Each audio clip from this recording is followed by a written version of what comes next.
কিছুই না। আমি যেদিন ওকে শ্যুট করা হয় তার ২ দিন আগে আমার আম্মাকে বলতেছিলাম, আম্মা একটা মাত্র পোস্ট দেখলাম। আমি খুব একটা দেখি না, কিন্তু আমার খুব ভালো লাগছে।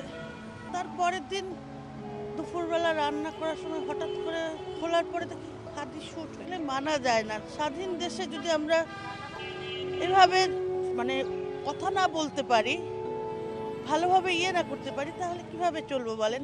আমাদের ভাই, আমাদের ছেলে, আমাদের বাবা বা অন্যান্যরা যদি একটা কথা বললে যদি তাকে মারতে হয়, এভাবে মারার কি কোনো যুক্তি ছিল? আর ছেলেটার এত গুণ, মানে চিন্তার পরে তারপরের দিন বললাম যে আসলে অনেকটা ওই ছেলেটা অনেকটা ভাসানির সমতুল্য মনে হলো। সত্যি পরের দিন তাই বললো আরেকজন যে হ্যাঁ, ভাসানির সাথে ওনার সাথে তুলনা করলো।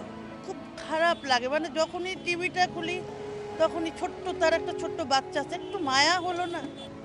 ওকে আমাদেরকে কিছু দিছে যে ওর জন্য সারাদিন আমরা কাঁদবো, সারাদিন ওর ওর কথাগুলা, ওর ভালোবাসা, ওর সততা, ওর মধ্যে যে ভালো জিনিসটা আমাদেরকে আকর্ষণ করছে।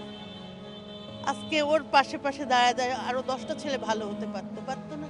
আর আল্লাহ তো হাদিকে জান্নাতে নেবেই, ইনশাল্লাহ নেবে। কেন অন্য মানুষগুলো তো দেখি, এই যে ছেলেটা যে শ্যুট করছে তার বাবা মা কত বড় অপমানিত হচ্ছে, চিন্তা করতে পারেন?